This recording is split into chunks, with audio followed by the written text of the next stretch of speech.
This is Shrikant from Tusk. Indeed, a pleasure for me to be present amongst all of you today. At the outset, I would like to welcome our partners from Resolute IP4 Group, Mr. Subhajit Saha, Head Legal and IPR. I would also like to welcome all the chairmen, all the principals, the management people from the various colleges, the TPOs, the faculty members, the HODs, and of course the students to this very important initiative. I think all of us know that Telangana has got a very, very strong innovation ecosystem. And to further enhance and understand, what exactly are the IP issues, etc., involved with it, when we were discussing with the Honorable Principal Secretary, sir, uh, he mentioned that our students should be aware of how to protect their own, creative endeavors, how to ensure that they have got the right legal, they have got an understanding of what does IPR mean, how can they protect their creative things that they have created or their patent, etc. And that is where we decided we will partner with the Resolute Group, LCGC Resolute Group, to ensure that we are able to help our students across the districts, across Telangana, understand what is IPR, how do you do, especially from a perspective of the startup community itself, because the startup today, and it's a well-known thing that people can easily copy anything, and in India, unfortunately, copying is not something which is considered to be bad, but legally it has got huge implications. And it is if you look at our education system itself, it starts right from the school itself, where you are expected to memorize definitions and repeat those definitions for exams exactly verbatim. In fact, if you change even a word here or there, teacher actually cuts marks, that we have messed out the over here, the an over here, which actually is nothing but plagiarism. You are copying someone else's thing and trying to put it. Unless until you say the definition provided by so and so is this, then it is permitted. So there are a whole lot of things which are taken for granted in India, IPR being one of them. And we thought it was important for us to educate all the youngsters today. And our endeavor through this partnership, which was announced in the August presence of the Skills Minister, the Youth Affairs and Sports Minister, as well as the Honorable MP of Chela, Dr. Ranjit Reddy, in the presence of Dr. Jayesh Ranjan, Vakati Karnagaru, Secretary Education, and the Special Chief Secretary, Employment and Labor, Rani Kumudni ma'am. So this was signed with the Resolute Group earlier, and we announced this program on 15th of July, saying that August would be the IPR month in the state of Telangana. So I request all of you to benefit from this program. We would be today talking about startups, research, helping understand the IPR framework, how do you apply for patents, etc. We'll be touching on all those kind of aspects. So please use advantage of this one. And with that note, I would also like to mention that we are also conducting twice a week physical sessions across Telangana, aimed at various colleges to help the rural youth, the district youth also understand, and the youth in colleges. So we will be conducting large seminars for 2,000 students. I'm told that in today's webinar also 2,000 plus people have already logged in. So all the very best to all of you in your learning journey. I will request my team to now play video of the Honorable Principal Secretary. He was traveling, hence he could not be physically present today. He has sent us a message. Aslam, can we have that message, please? Sorry, some technology issues, Murphy always strike when it need not, and that's where the problem happens. But just one more minute, I think it'll be important for us to listen to the Honorable Principal Secretary before we hand it over to the expert for the day, Subhajit Saha. So kindly bear with us for one more minute. In the meantime, if you have any questions regarding IPR, etc., please keep on typing it in the chat box. And once our expert for the day finishes his session, we would be taking up your questions at the end of it. You stop sharing my slides and then play the video and then again reshare, I guess. You want to do that? No, I think Srinath has to do because he has taken the rights. He's playing my presentation, so on my screen, sir. So that's what I understand. He's not able to play the video. Srinath?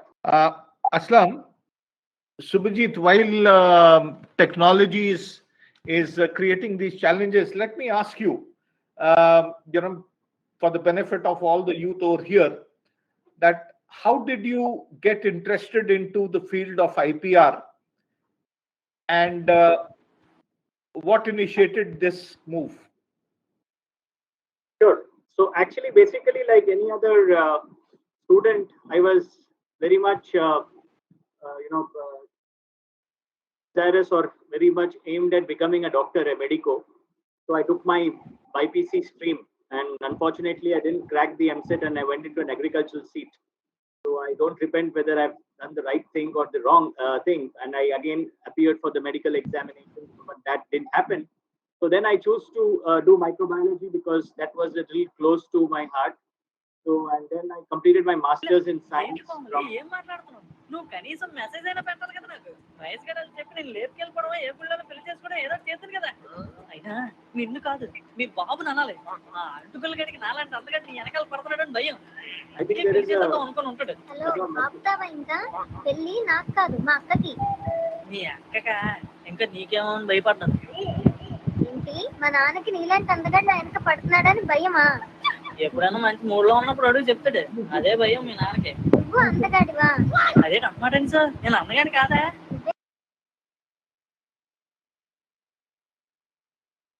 Yes, Subhajit, try now. Yeah, so basically after that I went into MSc microbiology, and then that was the closest enough I could get to becoming a medical professional. And then during my masters, I came across a project on fermentation technologies, where I actually wanted to do what are the inventions in fermentation of particular through a particular bacteria, and what exactly were those inventions are. So that was my project during my MSc days.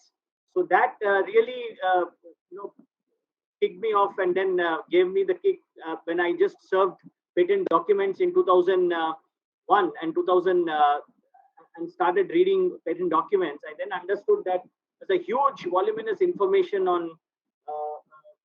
scientific findings and developments, which I think is, even if it's not published in even the finest of the journals.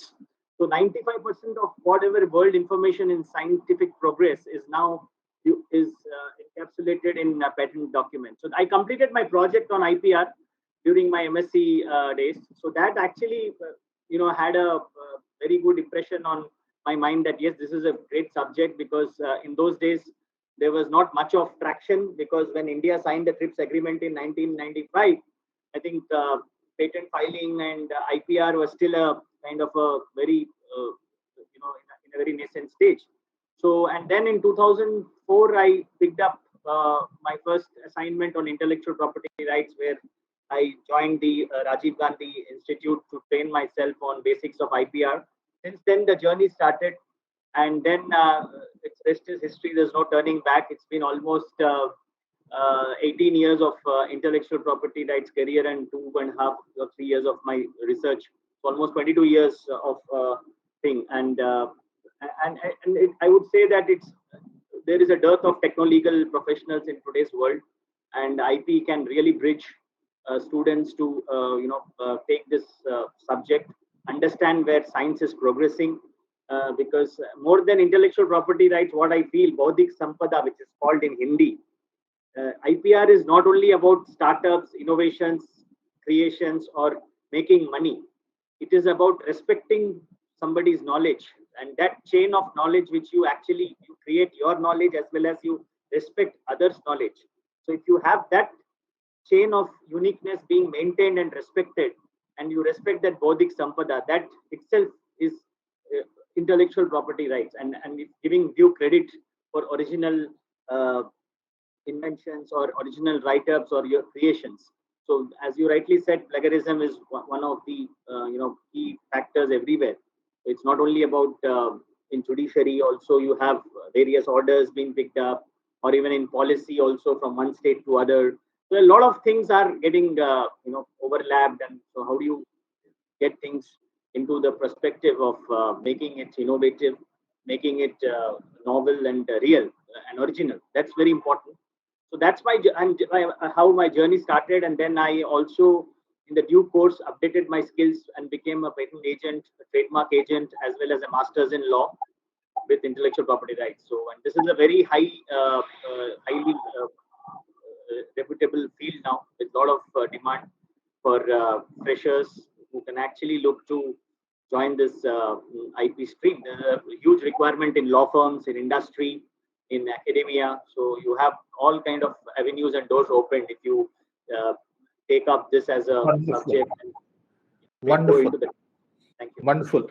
I'll now request the administrators to please play the video message from JSG. Yes, sir. Can you switch on the volume, please? I think it's not audible.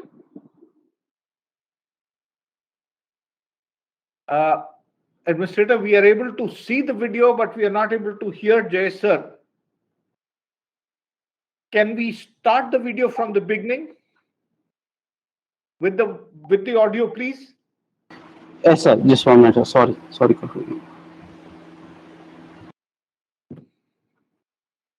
Today, Murphy is really exerting itself a lot.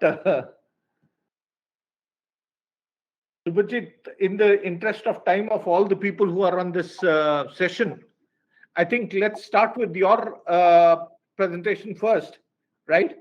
And then we can play the Honorable Principal Secretary Sir's message. Sure, I think that should be fine. So I would request if the presentation can be shared, Srinath, or you want or give me the rights of presentation. You'd be seeing a plus sign on your screen, the left. Yeah, bottom I corner. actually I take presenter. Yeah, I have. Yeah, yes, you take presenter. That's it. Yeah. So you can see my slides, sir.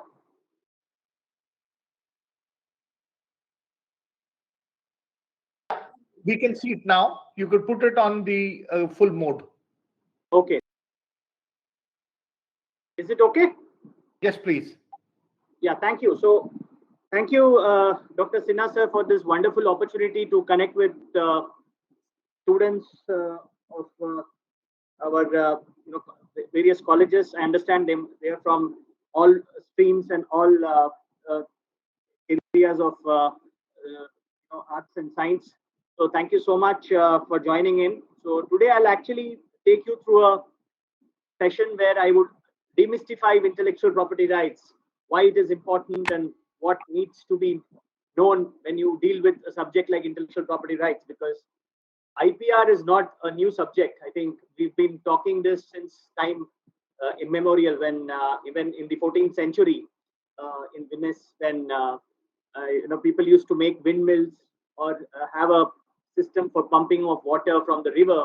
The kings used to give letters of patents. So in those days, I think the reward was to give a piece of a land or gold or any kind of area to be demarked, and then give them the credibility for and the acknowledgement for their innovation for the society. I think the same thing is continuing today. And what IP is all about is that you give your invention or your knowledge to the society, and in return, you get a monopoly for 20 years to make, use, sell, or stop others from making your innovation and in return you can actually get your product on the market faster, and then try to get back on your return on investment. And in the meantime, you're also putting knowledge on the platform where people can still further work on.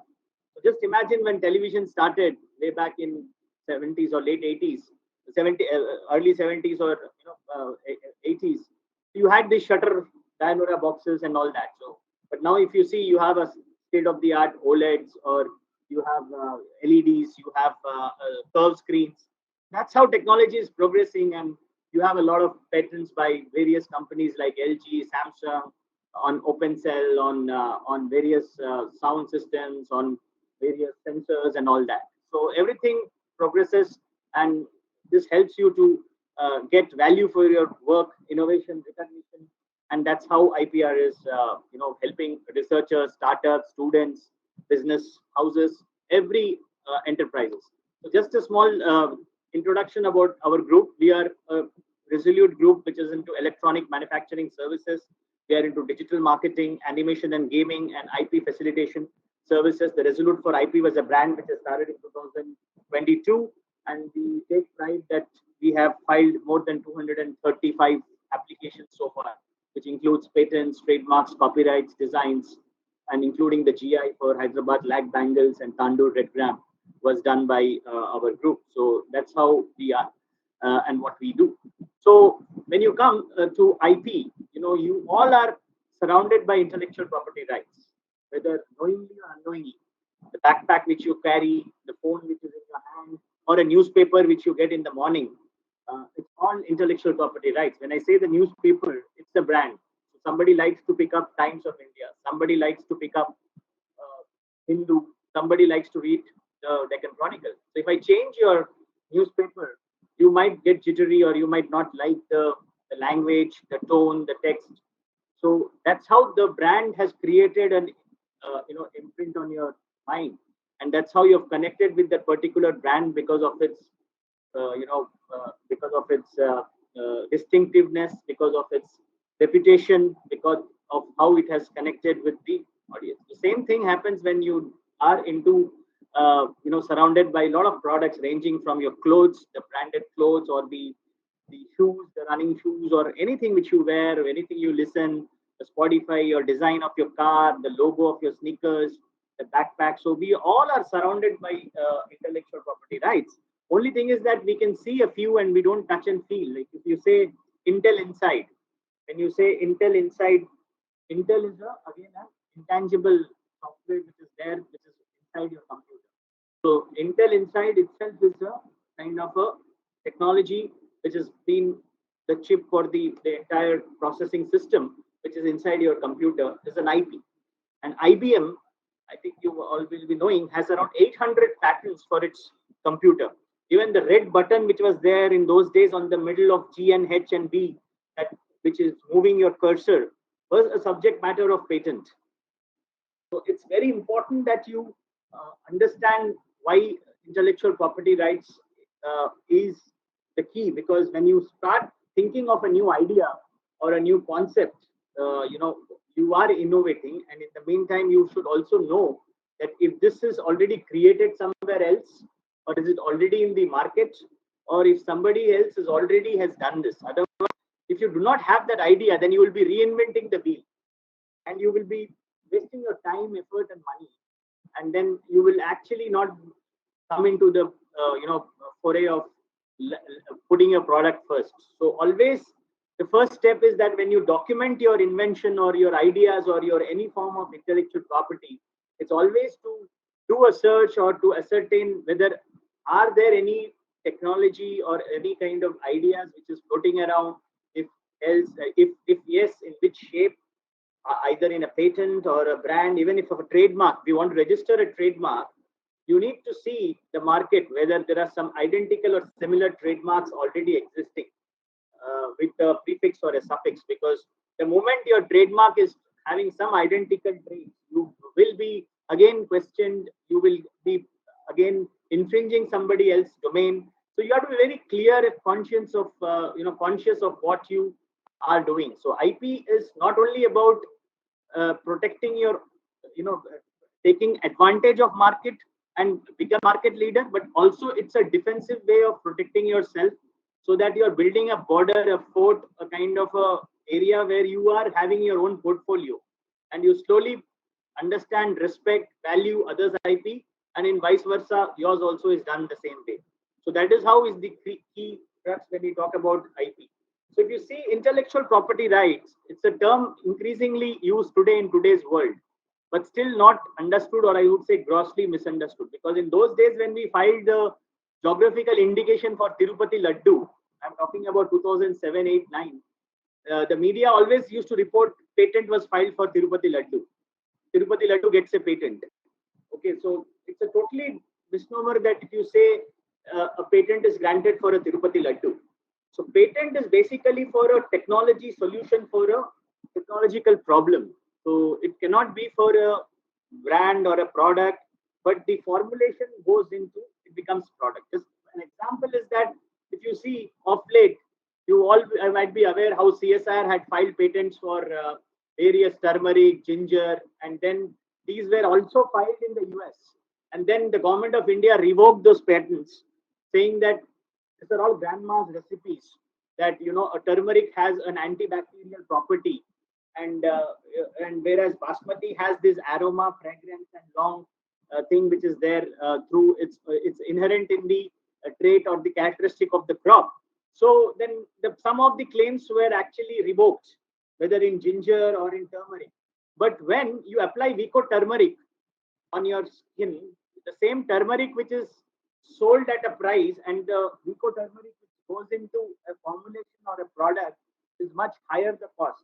So the patent per se, or the technology per se for the turmeric might not be there as a crop, but when you convert that crop into formulation, whether it is in the horticultural crop into a formulation by adding various processes, synthesis, and chemicals, and come out with a very beautiful cream, which actually is now, everybody knows Vico turmeric, Nahi Cosmetics. So everybody knows the tagline also. That's a very famous tagline, like you say, Vico turmeric, Nahi Cosmetics, so that everybody remembers this. So that's again a tagline, a slogan which has become very famous.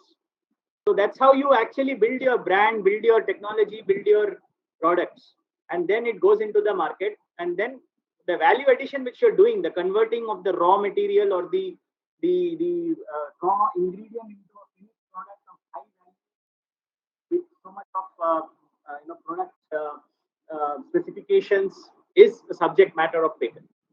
So then, still I would say IP is an obscure legal concept with little relevance in everyday life, especially when you talk about MSMEs or academia or individual proprietors or startups. They always say, okay, let us file the IP later.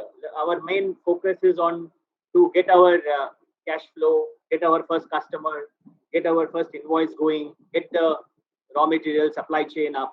But what are the processes, the ideas, the trade secrets, the know-hows which you are generating? Have you ever thought, or as students also, when you make your project, which you give it to your, your dissertation topics, do you see any value that something can be converted into a product or a process which will have high value, which can also be commercialized, which can be protected legally and given you a right, and you can earn on that through licensing? So all these questions need to be thought of when you actually deal with intellectual property rights. So as you say, Bodhik Sampada is called in Hindi, and in Telugu it's called Medo Sampatti Hakkulu.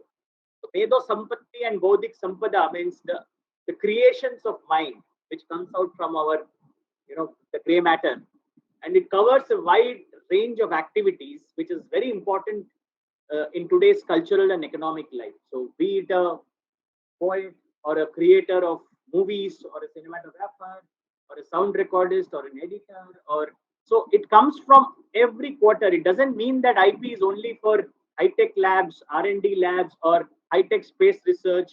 Only ISRO, NASA, or Stanford, MIT, or those guys can file.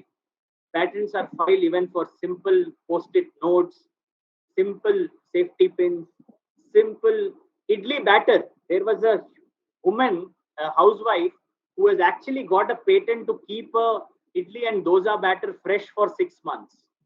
The process of keeping the idli batter for a time period was also a process, and that was patented. So that's how the range of activities or range of innovation keeps on happening. So creativity, that is creation of the mind, is your ability to think of new ideas, create new inventions, produce works of art, and then solve problems in new ways and have a novel and unconventional approach. So this is what you need to think over and then take it forward. So basically, for all of you, how as students tomorrow you think first. Everybody, not a student, everybody, an idea can change change your life. That was what the tagline of many business houses. And today, if you don't have a new novel idea, you cannot sustain in the business long. You need to ideate. You need to, think of new innovations, plan your sustainability, and then address the problem. So startups are more successful because they are very close to the customer problems. They're close to the ground, so they know what is needed and what is required today in today's society, whether it is in energy saving or is it in a kind of any kind of a medical field, or it's in any kind of FMCG or any kind of thing. So they are aware of the problems, and the solutions comes out faster rather than MSMEs or academias who are actually working more on basic research rather than application oriented driven research, which translates into products and processes. So it's very essential. So if you get a fair idea of what you are planning to do on the problem, so you will begin your journey first. So you identify your problem, you explore information and create ideas, and then select the best idea, build on that, and then you evaluate the results.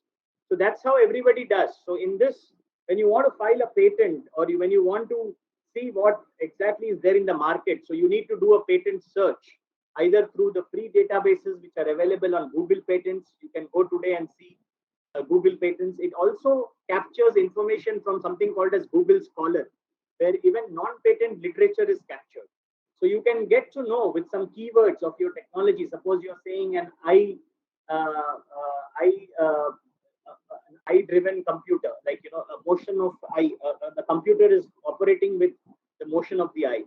So if you want to see an eye-driven computer model or some kind of invention, you could hit into the keywords and then start searching. So if you look around you right now, name all the things you can see that are product of human creativity. So because if you're looking at favorite designers, musicians, artists, writers, filmmakers, inventors, they all carry on creating the things, and they create, and that we enjoy. So without IP, those creators wouldn't be able to make a living for their work. So if you know has the highest number of patents in the history, I think it's Thomas Alva Edison, who actually owns the highest number of patents, followed by a lot of other scientists. And even in the movie Three Idiots, if you could see, Hong Suk Wangdu was actually looked after for his patents, and then everybody wanted to trace him. Though the other lot was successful in becoming what they do, but inventions are always respected because they are serving the society, they serve your own purpose, and they add value to you as well as your entire portfolio, and then thereby give you the motivation to create more. So without IP, those creators wouldn't be able to make a living for their work. So, and anyone else could immediately copy whatever they create. What is the main reason that intellectual property rights is that the rights is added, and when there is a commercial transaction, then the violation comes in. So if, as long as you're using intellectual property of somebody else for knowledge, for learning, or just for kind of a discussion in a closed room, or not sharing much into the public domain, or not making money out of it, you are very much safe, because knowledge is, again, open innovations are now also there, where you actually have a culture where you take innovations from X, and then Y takes from X, and then you exchange. So even that culture needs to be promoted, because then only science will progress. But there is a element of monetization where you need to understand. So why does IP matter? So IP matters because it's the money which is involved.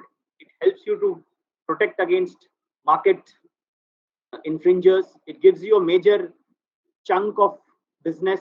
It gives you help to collaborate. Then it helps you to ideate better and think of various ideas in various cross-sectional dimensions. And why does it matter is in old, if you see this, earlier a big shark was quite capable of eating the smaller fishes. But today, even a small shark or a smaller fish can actually hit out at a big company, just like how David versus Goliath, if you see how David actually hit Goliath because of the size doesn't matter today. You can actually start a company from a garage, you can start a company from a one house apartment, provided you have the right technology, the ingredients, and the market, and the IP which is there, which will drive your innovation, and that will take. So you can also, take this. There's something called as patent trolls in the US, which means that what people do is they invent something and they keep it under the cover, and they don't focus or they don't showcase it in public. But when these big companies are about to launch their products, and on that day of the launch or just before, they come out to the patent office saying that I have this public knowledge way ahead of what the company had filed. And then they come into the negotiation table, and then the deal saying that I will challenge your patent if you do not pay me XYZ, because I invented this and I have kept it somewhere and I have shown it to the public and I have recorded it in a minimal version, which you couldn't find out. And then that's the reason you have launched your product. And today I'm here to count your invention if you don't. So that's how you, but that's really unethical. It's not in good practice, it's anti-competitive, but you have to be very much aware as a big company. That's the reason if you see GE in early 90s and 2000 started buying all patents on turbines from XYZ on and oil wells and turbines related to extracting of oils and all the turbine technology. So they were aware that if we do not buy out these patents from XYZ, we might have an infringement suit, or we might not be able to practice that invention. So that is the reason we can go ahead. So why IP for academia and research institutes is that, for decades, universities and R&D institutions in developing economies have not been associated themselves with IP.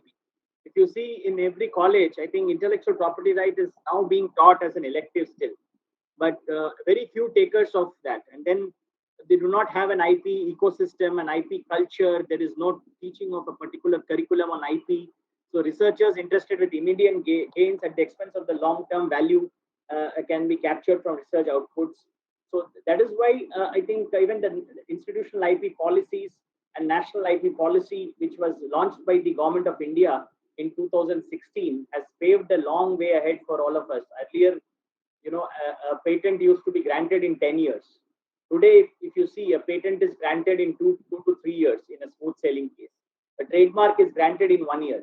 A design is granted in 6 months. A copyright is granted in 8 to 10 months.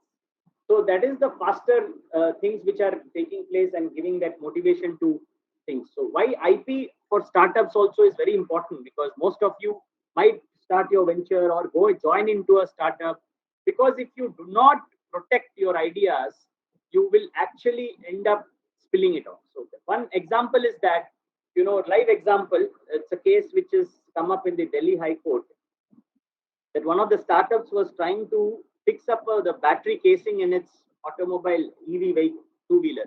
But there was some design issue, and because there was some center of gravity problem, because the battery was a little tilted on the other side.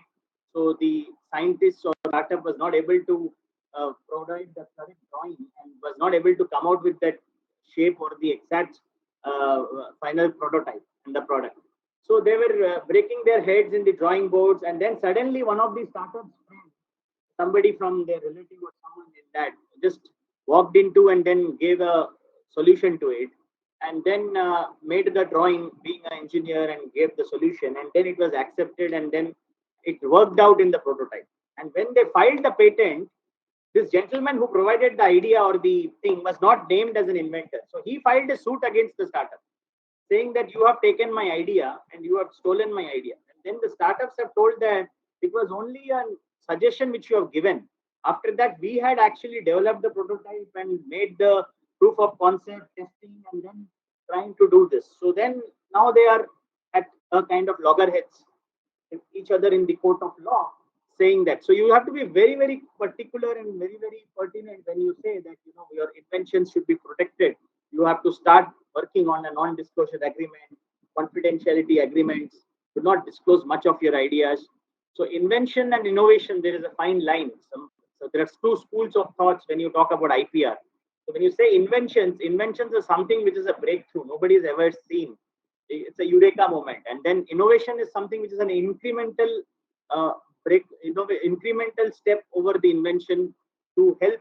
That is called innovation. But other thought is that innovation is that inventions which are commercialized, and inventions which stay in lab and are not able to be commercialized are inventions. But when you try to commercialize them, they become innovation. So if you say who is the biggest innovator the world has ever seen, I would say Steve Jobs, who actually had been a great designer, and he was actually a student of calligraphy.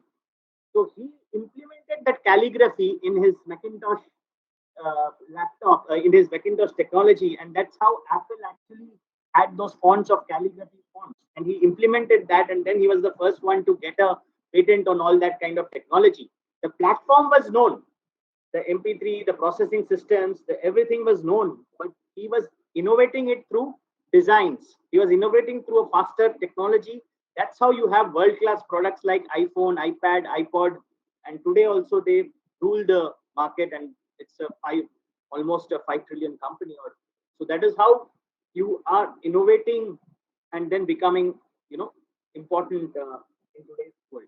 So why we need to learn intellectual property rights is it's very important on largely three things, because it's your rights, just like your constitutional rights, which all of us get being the citizen of this country. So you also being your own invention. We all are unique. If you see our Aadhaar ID, we all have the thumb impression, which is unique. Only the thumb impression makes us unique. So we have 140 crores unique identities, correct?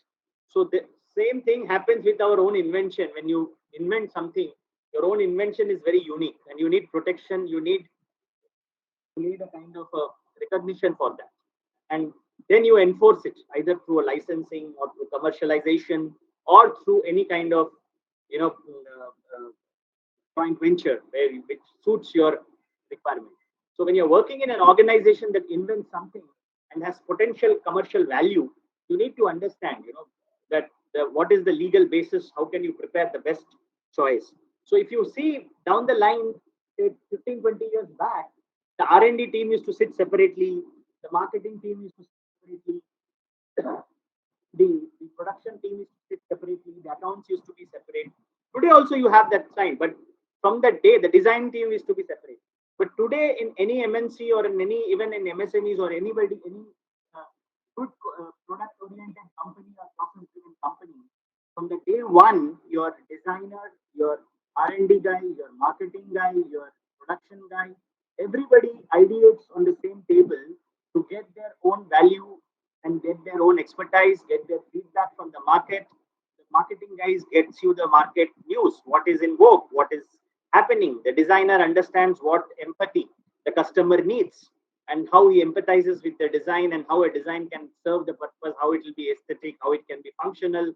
And then the R&D guy understands and then puts it into his own algorithms or some kind of requirement, and then the product churns out. So the marketing guy gives you what trademarks are there so that you don't land up into a wrong trademark or you file something which is already there and you don't want to end up in litigation or any kind of infringement action. So as a result, any person today who does not understand the basics of intellectual property and its value in role in science, business, arts will find himself or herself at a distinct disadvantage in the world of tomorrow. So this is a very powerful statement, because you have to understand that you are using somebody's IP all the time. You are creating IP yourself also, because now today any digital content creator is an IP creator. The moment you upload a video, the moment you upload a talk, the moment you upload anything on your social media, you are the content creator, you are the copyright owner, You are now making money through apps, you're making money through things like that. And then it is also very, very important that you know what exactly. So why, what IPR is, so it's like a clear real estate analogy, like how you have you know your real estate, basically you can sell, you can buy out, you can rent, you can give it for any kind of development or construction. So the same thing applies. You can ideate, you protect, you manage, and you monetize. So that's how you manage intellectual property rights.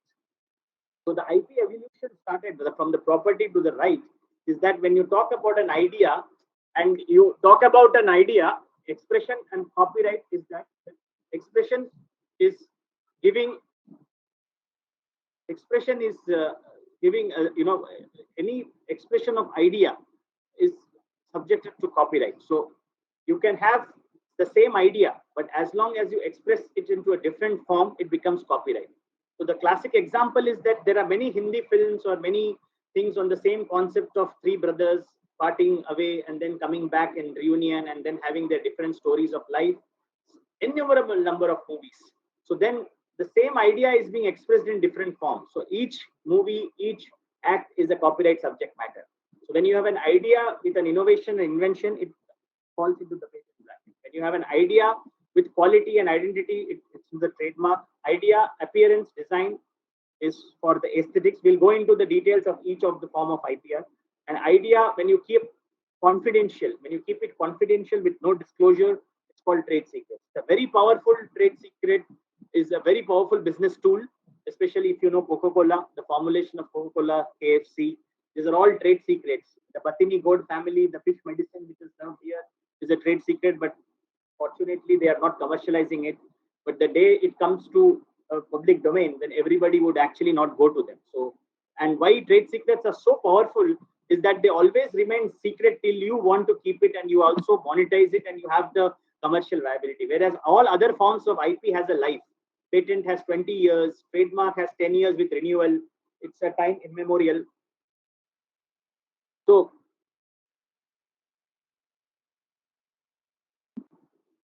that is how you then idea, appearance, and design.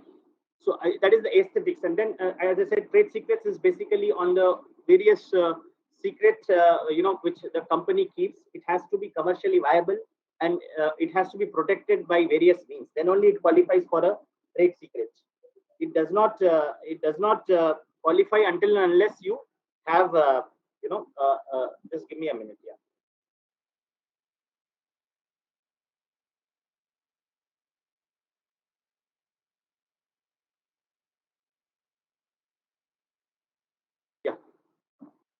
So patent.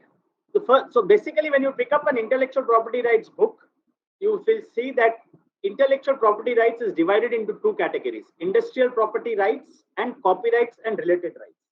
So under the industrial property rights, you have 7 forms of intellectual property, which is patent, trademark, design, geographical indication, semiconductor layout and plant variety protection, and trade secrets.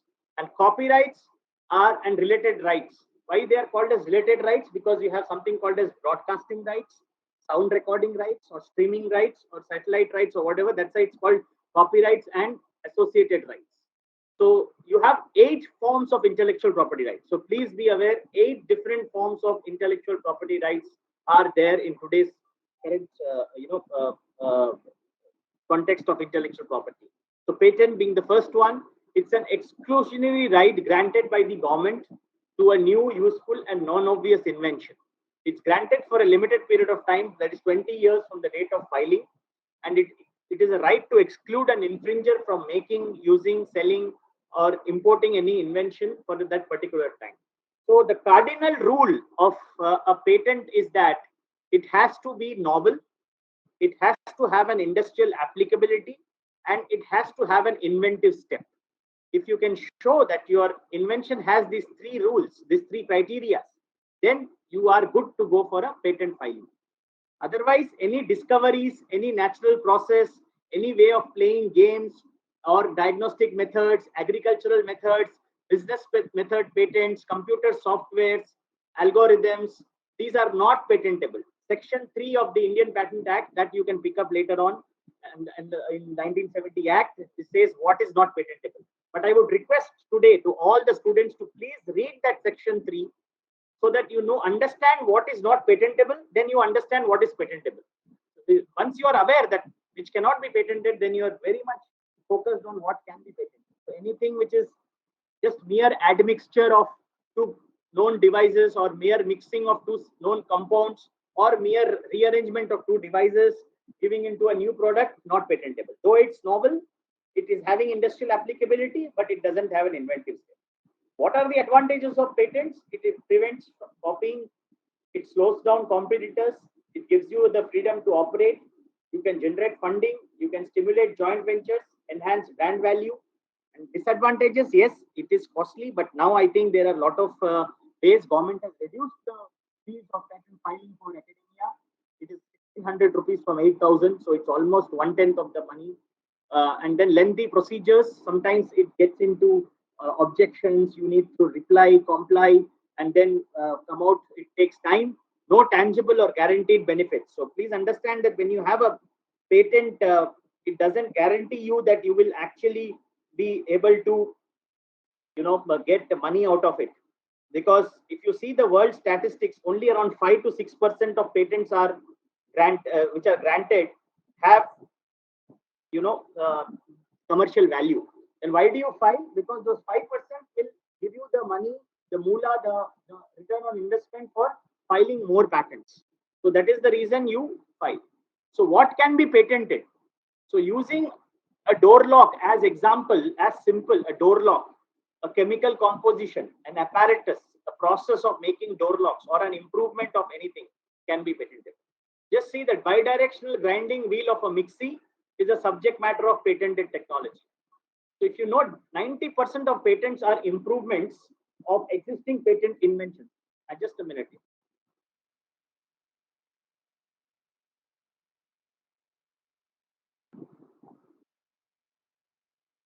Sorry. Thank you. So did you know that 90% of your patents are improvements of existing patented inventions? So if you see that everything is incremental with some step which is added, which is novel, inventive, and having that steps. So find 3 improvements in this door lock, which was there. In 1926, if you see, the spring is very small here. The spring, the mechanical, the spring is very, very, very, it's very, what do you say? Sorry, this is a rat trap, which is there, which was used for trapping rats. So if you see the rat trap, earlier that, the spring was there, and then they have put a cheese like, smell like thing like, so this is the 3. Cheese, the plastic smells like cheese. The spring is longer and the hook at the end of the arm.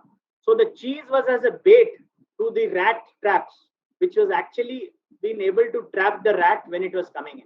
So this was patented, though it was 1926, because the cheese was not there, the spring was shorter, and the hook at the end of the arm was curved. So with this mere small improvements, the patent was granted for this,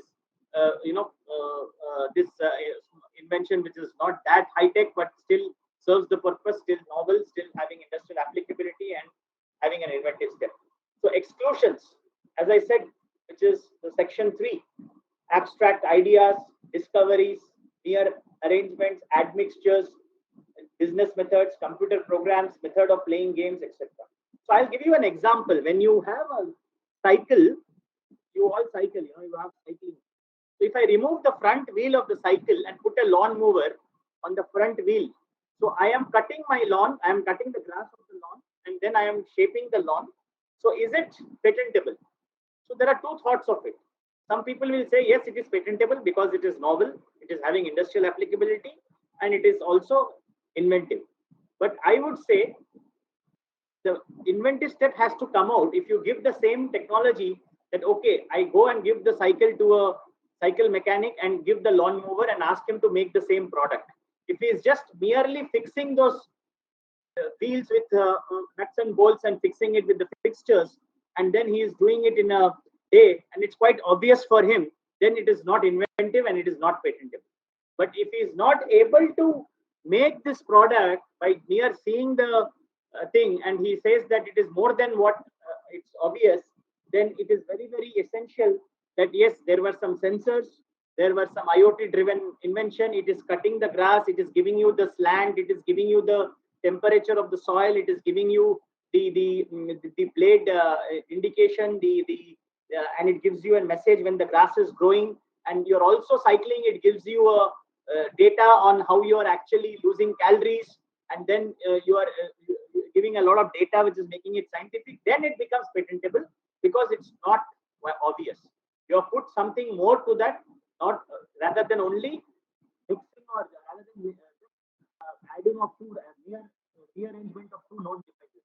So you have rearranged two known devices. You have added some new elements to it, which is actually making it quite non-obvious and inventive, and it gives value. So how does one get a patent? You start the process, you identify the invention, refer it from the prior art, describe the invention in your application, and you file the application. So once you file the application, it's published in 18 months. You can also go for an early publication.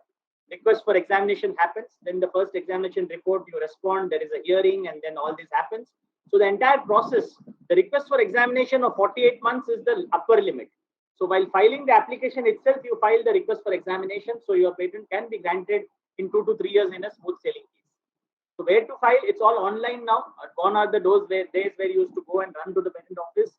It's all online. So you just have to log into the ipindia.gov.in website. And then as an agent or as an applicant, log in based on your jurisdiction. You will be actually filing your application with some particular forms, fees, and all that. So this is the first Indian patent, which was filed way back in 1883, I guess, and 1858 AD, and it was an efficient pankha pulling machine. And this was the drawing with the lever and the handle and all that is there. Just as simple drawing, and it was filed by George Alfred Tepering in those days. And if you see, did you know Apple holds over 1,000 patents relating to iPhone? These covers voice control, camera functionality, user interface, battery power technologies, synchronizing data across devices, then a lot of other things now, wireless charging and all that, 5G processing and all that. So did you know that there are lots of examples of inventors who chose not to even patent their invention? So that's why I was thinking about open invention. So World Wide Web, your internet is free. Your matchbox matches which you lit are free. Karaoke. These were all invented, but they were not given as patented subject matter. Otherwise, just imagine that every time, even it was there, in 90s when internet came in, it would have 20 years you had to pay Sir Tim Berners-Lee for every time you get on the web and type www. whatever your internet address is. So post-it notes. In 1968, Dr. Spencer, a research scientist from 3M company, was trying to develop a stronger glue for a company's adhesive tapes. And instead of producing stronger glue, his experiments created very weak glue. And then Silver decided to patent the special glue in 1970, even though he was not sure what to do it. So he was trying to make a very strong industrial glue, but it resulted in a very weak glue. But after 4 years, Art Fly, one of Silver's colleagues, found the perfect use of weak glue resulting from this failed experiment. And Fry was tired of his scrap paper bookmarks constantly falling out of his hymn book. So one day, Fry had the idea that Silver's weak glue could be kept as a bookmark from falling while still allowing him to remove it easily without damaging the book. That's the concept of post-it came to the world. And then it became one of the finest inventions which was patented, and every world knows it. So the next form of IP is industrial design. So industrial design is that aspect of an useful article which is ornamental or aesthetic. So please understand, students, that or everybody who's there, that industrial design per se means aesthetics, outer shape, configuration, and specifications on the aesthetics. It has nothing to do with functionality, technology, or the underlying process or the product specifications. It consists of three-dimensional features such as shape or surface of the article, two-dimensional features such as patterns, lines, or color. Industrial designs are applied to a wide variety of products, including of industry or handicrafts, from watches to jewelry to fashion to luxury items, from houseware to furniture to textile designs to leisure items. So every product which is industrially made, designed, industrial design is applicable. So these are some of the examples: toothbrush, car, golf ball pattern, Harpic bottle, your handbags, your solitaire ring. So all these are products of even if you have come out with a new shape We just filed a new shape of a shoes by FDDI, the Footwear Design and Development Institute. There was an African hornbill. African hornbill is a bird. So using the bird's concept, the sneaker has been designed. So from nature to a product. So that's how the idea of the designer got the idea from the African hornbill. And thus the sneaker was in the shape of an African hornbill, the bird which is there, and the sneaker got a design registered. So how you actually get into ideation and how you actually make your products. So fashion and textile products, whether it is gold or any kind of textiles, also can be protected. Furniture, household appliances, cars, watches. So the essential purpose of the design law is that it protects the design element of industrial protection. It is also intended to promote innovative activity in the field of industries, and its protection is 10 years, extendable for a further period of 5 years. So after 15 years, it goes into the public domain. Anybody and everybody can use it. So you have to make your money while your design is when your design is protected and registered, and you can do it. The third form of intellectual property is trademarks. As you say, the marks which are used in trade, it can be a mark, logo, symbol, word, device, which is able to distinguish the goods or services of one enterprise with another. It is a sign used on goods in connection with marketing of goods. The trademark may appear or not only to the goods themselves, but also on the container or wrapper in which the goods are sold. So when you used in connection with marketing of the goods, the sign may appear in advertisements. So that's how these are the Nike, the Airtel, the Microsoft, the Elico, or any kind of thing. So trademarks are anything which is shape of the goods, graphic representation or packaging or any combination applied to any article or a product. The classic example is that even the Coca-Cola bottle, which is etched, the glass etched, which there you don't find any labeling, you don't find any stickers on it. It's only a plain glass bottle, which is the shape of the glass is protected as a trademark, which means that it is time immemorial that nobody can copy that small glass bottle of a Coca-Cola, because it's one of the classic bottles which is there. The can, the Coke can, when you open the Coke can, the lock which is there, the lock which was, it is the subject matter of patent. The person who actually invented it has licensed it to Coca-Cola and other cans and is still earning royalty of some percentage on that flip model of his opening of the lock of cans of beverages. So types of trademarks: word mark, service mark, certification mark, device mark, logo mark, shape mark, sound marks. Even in the abroad, you have smell marks. So you have something called that, smell marks in abroad, where all these perfumes and all can be recognized. But in India, unfortunately, we don't have a smell mark. We have color mark, logo mark, sound mark. Also, we have the Britannia ting reading also is registered, or the sound of the Harley Davidson or the Royal Enfield also is registered. Sound mark, trademark is registered. Of late, there are 4 to 5 famous buildings which are trademarked. In India, it's the Taj Mahal Hotel, which was attacked in the terrorist attack in 2008. The Taj Mahal, the Empire State Building in New York, and then I think the Burj Khalifa. And some of the buildings are also trademarked now, because they started seeing that people are using their models, miniatures, and starting to sell it on various platforms without permissions, trying to put it on T-shirts, trying to put it on their various brochures. So they are violating the trademark of the hotel, because the buildings have become so famous with their legacy that itself is a kind of trading has been done by using their names and giving false representation to the public. So that's how even things are changing. Then the fourth form is the semiconductor integrated circuits and layout designs. The semiconductor IC is a product having circuitry elements like transistors designed to perform electronic circuitry function. So IC layout designs includes layers of transistors and other circuitry. This is not PCB. It's not a PCB. It's not a printed circuit board. But this is something which covers a manner of expression of a semiconductor. So with the lot of semiconductor industry coming in, we'll see a lot of IPs coming in to India as well as being generated here in the near future. But unfortunately, we don't have much applications. Only 2 or 3 applications have been filed in this field. I think one is in VL, Bharat Electronics Limited, and the other one, I don't remember the name, 2 or 3 applications only. And then the fifth form is the plant variety protection and farmers' rights. This is something to do with protection of various hybrid plants, whether it is variety which gives more distinctiveness, having uniformity, stability, or a high variety of rice yielding variety, or it can be a drought resistant variety, or it can be a high salinity tolerant variety. All these varieties can be registered as long as you can actually, as a breeder or a farmer or a researcher, make and come out with distinguishable form such as initial variety, which is predominantly derived from another variety and conforms to the initial variety. All such varieties can be registered with their denomination.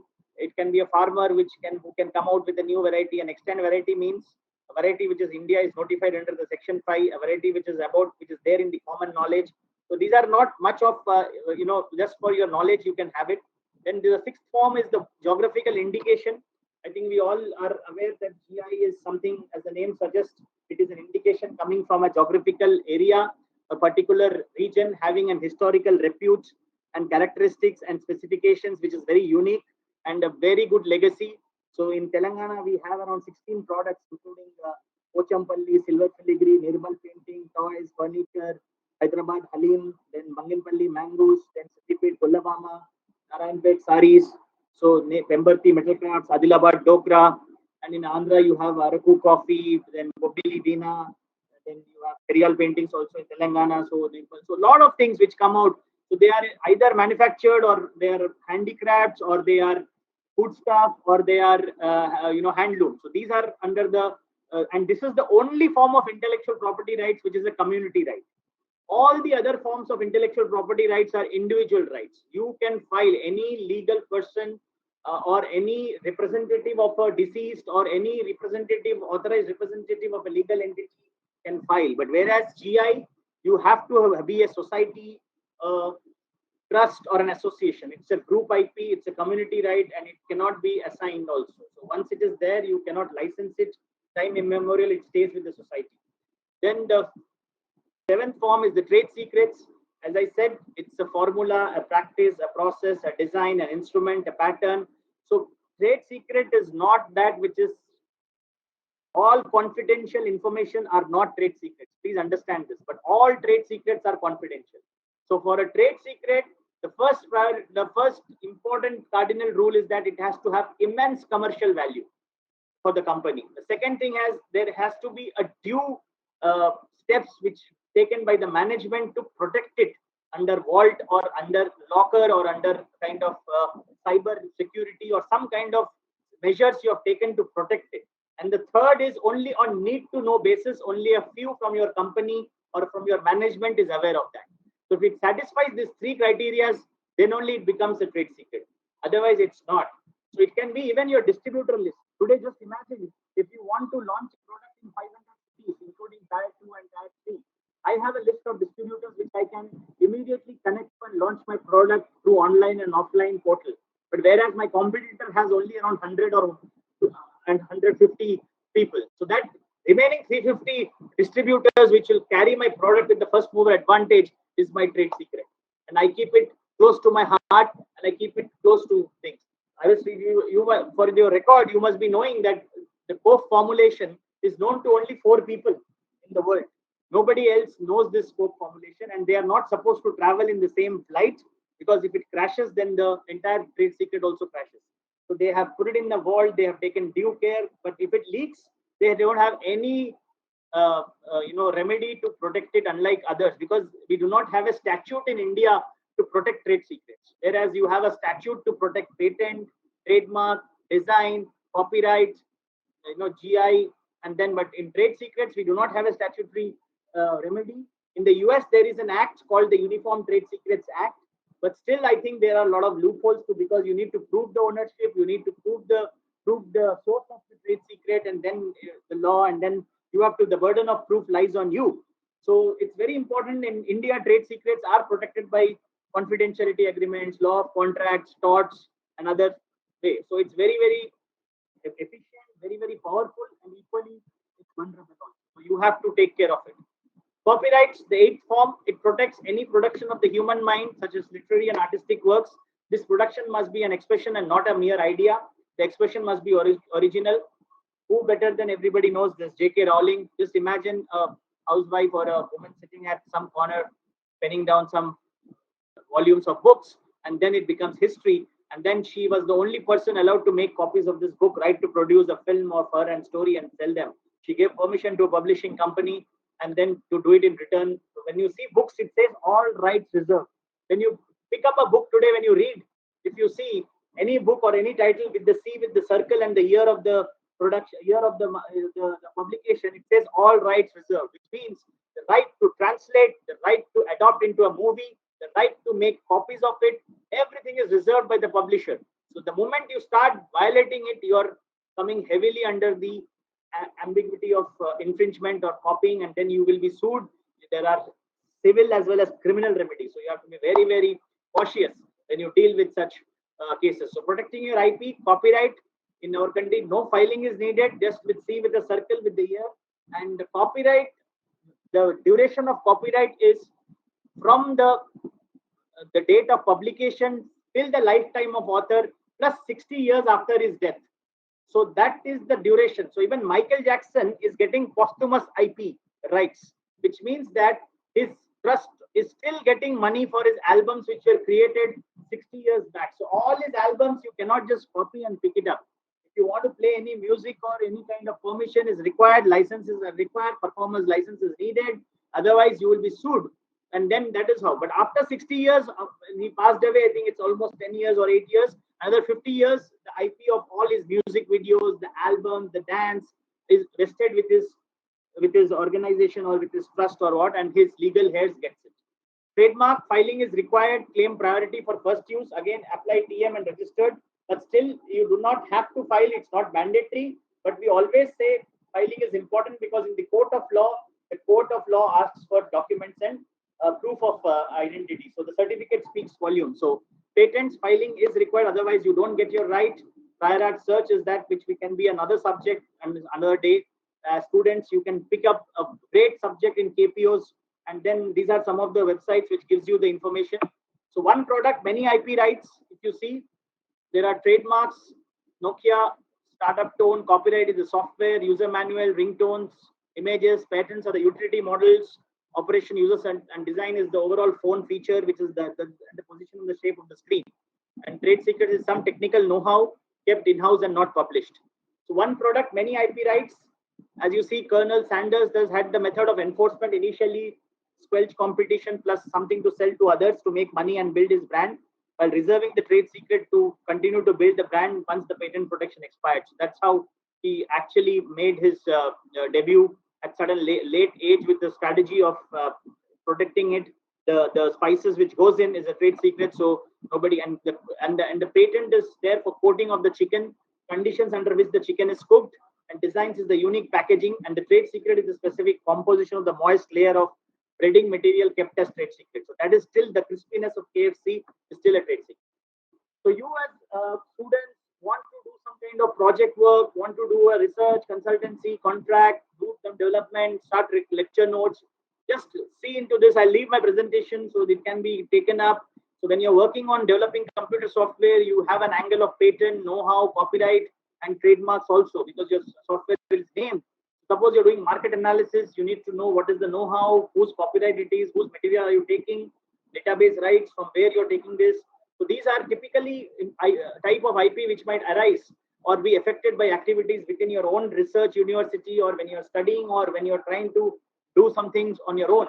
So factors which may be used to determine who owns the IP is very important, because are you a member of the staff, are you a student, or what type of IP you have created, how and with whom you created your IP, where did you create the IP. So all these questions will have to be answered, and you need to be top of all these. Otherwise, you will actually end up into problems. So startup IP management issues, casual attitude, as I said, towards disclosure of patentable inventions, chalta hai, chalega, we will do it later, what is there, let me not name the product now, I will name it later, tell the name to somebody takes the name, not filing a provisional application and blocking your idea, failing to create an IP plan, failing to run a trademark search.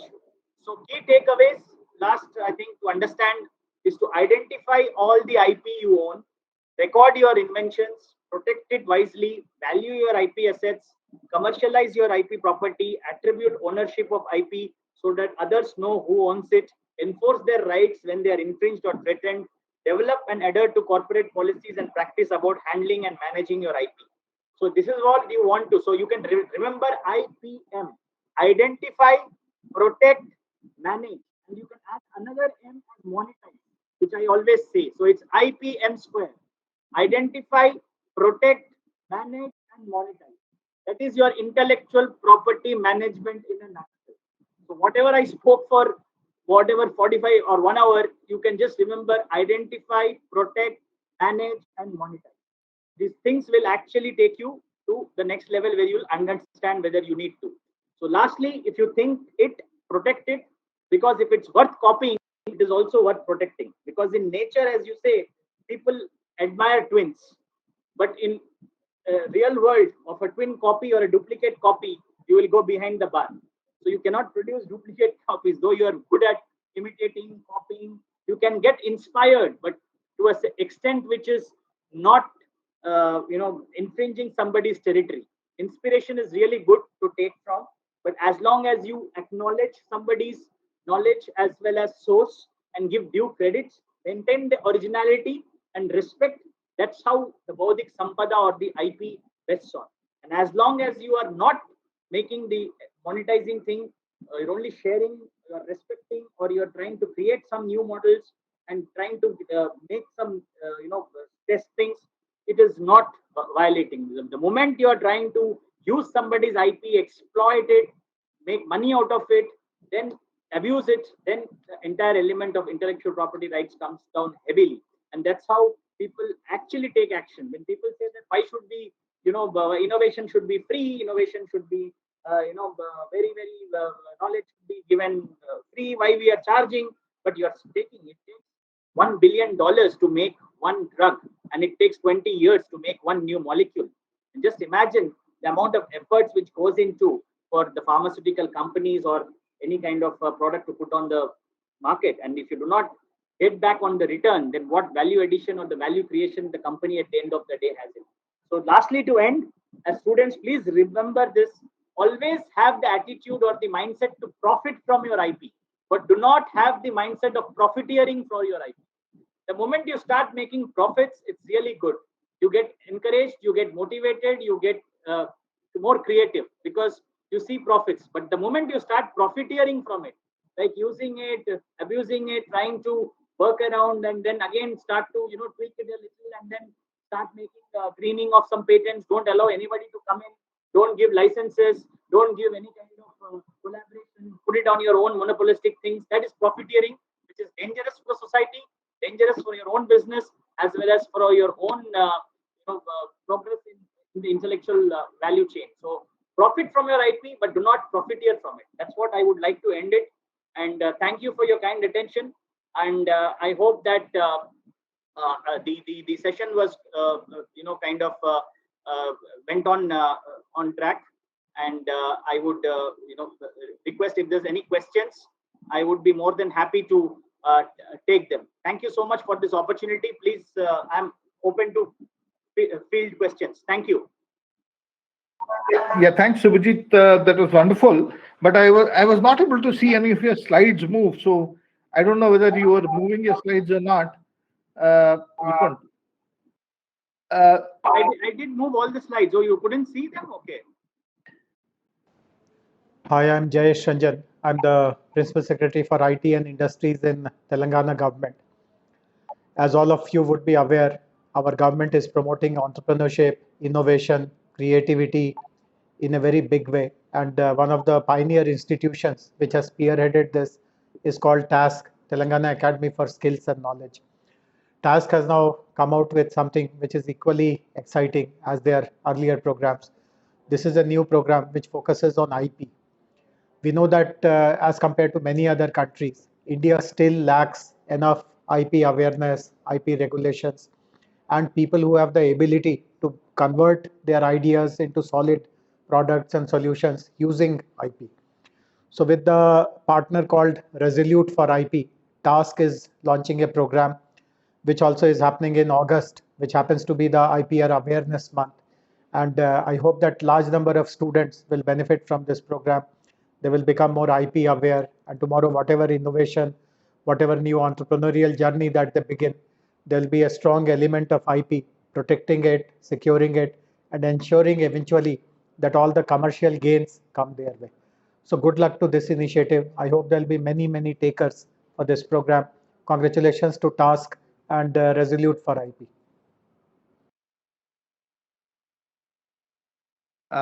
Thank you very much, Jay sir, for your message. I think all the students would take your message and be serious about it and learn more about IP. Can we have the questions? Srinath, can you read out the questions that are there so that we can get Subhajit to answer them? I can leave the presentation also. I have sent it to Srinath sir, so that can be circulated to them. Sure, we'll forward your presentation to all the participants. Meanwhile, Srinath, can we have the questions? Okay, one of the questions that has come from Sudhir is how paying are the jobs in the field of IPR Okay. at an entry level? Okay. So basically, for the entry level IPR jobs, there are two streams. Either if you are a science background student, you actually can go into patents and you can become a patent agent and then get into a law firm or a KPO or an industry. So the basic starting pay package, which would be for a fresher, would be around 30,000 to 40,000 in a law firm as well as in a company. A fresher with only a science background or an engineering background working on patents, 30 to 40,000 would be the starting range and can go up to any level based on their expertise and experience. And if you're from the arts or commerce background and you have taken a law degree and becoming a practicing IP attorney in copyrights or trademarks or in other areas of IP, it could be around 25 to 30,000 if you're an in-house practitioner, or you can also practice on your own through a senior and then start getting into. So anything between 30 to 40 is the starting range of pay for any IP practitioner in today's times.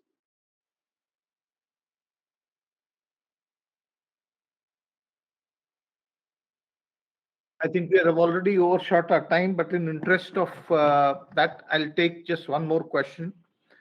So Malti is asking that, are there enough number of women IPR professionals also? And Yes, what would be the certifications that might be required for them to become an IPR professional? Okay, that's a good question, because World Intellectual Property Organization also had a theme called Women in IP last year, and the representation in intellectual property rights, whether it is in the innovation or practitioner, is quite less. In practitioners, yes, it is high. You have a lot of women IP lawyers and women judiciary today in practicing in IP, but when it comes to innovations, it's only 14% representation. And the basic criteria is that you have this NALSAR and OU, which gives you a PG diploma in IPR courses, which is on patents. And apart from that, you can also register for the patent agent exam. So please check out the ipindia.gov.in website. And every year, annually, there is a patent agent exam conducted by the Ministry, DPIIT, Government of India, the Controller of Patent Office. And the basic criteria for patent agent is you have to be 21 years, Indian citizen, and science graduate. And for a lawyer, you don't need to become a patent agent because science background is required. So, but still you can draft if you are interested and practice, but you cannot practice in front of the patent office. And a lot of women colleagues are there in KPOs, in search, analytics, and in various law firms. So there's a huge opportunity, and there is a women scientist program on IPR also in TIFAC, Technology Information Forecast Assessment Council, or TSC, where women scientists are trained in IPR for 1 year, and then they are placed in based on their interest in various CSR labs or as per their ability and their expertise. You can actually go into this domain. Wonderful. Subhnakar, over to you. Subhnakar?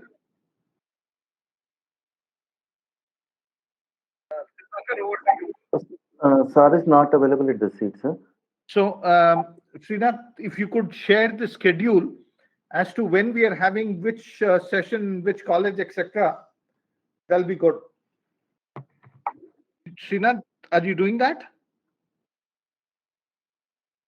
All right, let me do that then.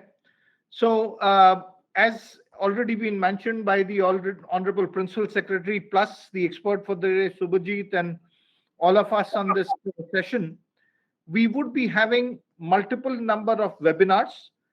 We'll have 2 webinars, as well as we'll have 2 face-to-face sessions in various colleges across the state of Telangana. On 17th, we are having on at ACE as well as Purti College. On 19th, we'll be doing it at Siddhartha Degree College.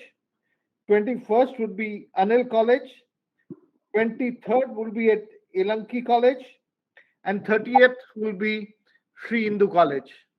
We are yet to confirm the dates for Medak and Mehboob, which we would be sharing with the colleges very, very soon.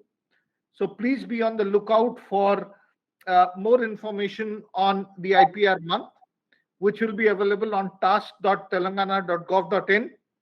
And in case you have not downloaded the Task mobile app, then I suggest you download it as soon as possible and get access to all the information that is there related to Task, its programs, jobs, placement, courses, etc. Everything would be available to you through your app itself. So in case you have not downloaded it, please download it as soon as possible. We are also bringing in a lot of daily information and knowledge snippets, which will be shared with you as messages on the app moving ahead from now onwards. So thank you very much, Subhajit, and for this launch webinar.